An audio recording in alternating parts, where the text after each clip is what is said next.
start at 2:45, so we'll start at 2:45. Only request is if some of you can move here, so those who come in late can just sit this side. Otherwise, they'll be coming through and disturbing everybody. Sorry about that. Not everybody. A couple of them can sit here. Just it should be. They'll no.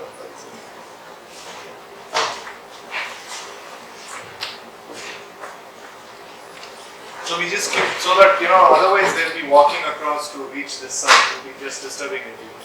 So good afternoon and welcome to the last edition of Pitch Tune for this year. We are going to skip December and we're also going to move it to Friday. So the next Pitch Tune will be on Jan 10th. So we'll come back to you on what that's going to be. Any of you are part of the Pitch Tune group or been coming? Most of you are new, is it? Okay, great. So I'll then quickly introduce Pitch Tune. What we are trying to do here is to pick some topic every month that is of interest and get some people, entrepreneurs and people who have been in that space or even investors. Like we had one session last time. I don't know, any of you were there? You don't recognize faces. We also had one session on the other side of investments, right? And the pain of investors in investing in early stage ventures. So the themes are different, not necessarily about a specific vertical, but anything pertaining to the startup.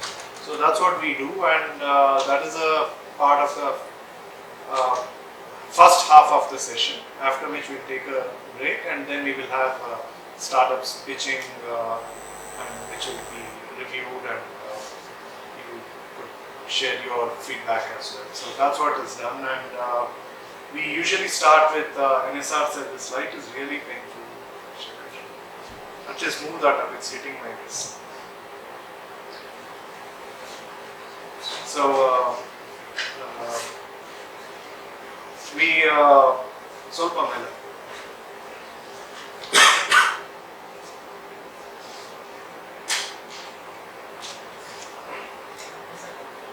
Saka?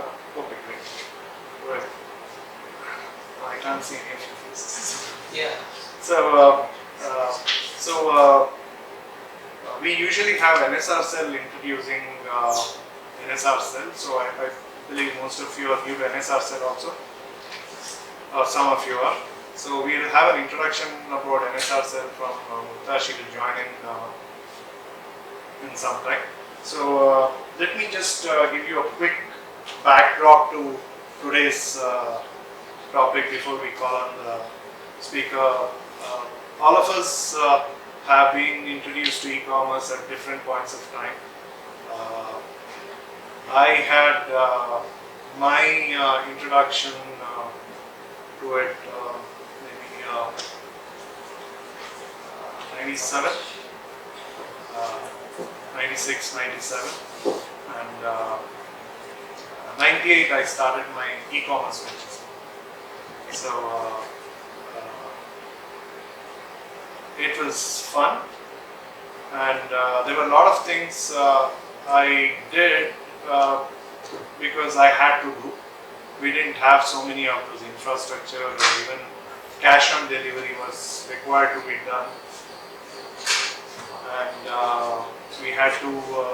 I had to create a delivery network from what I used to call DNPs, delivery network partners, wherein I had tapped on this DTDC used to have their delivery networks across the city.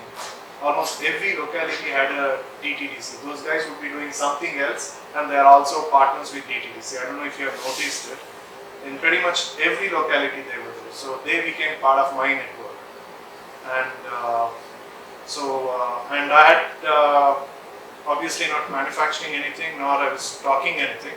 I used to get everything delivered out of stores. And the premise to starting that was that that was the time, if you recall, some of you may recall, that big format retail started happening, right? More started coming and big bazaar.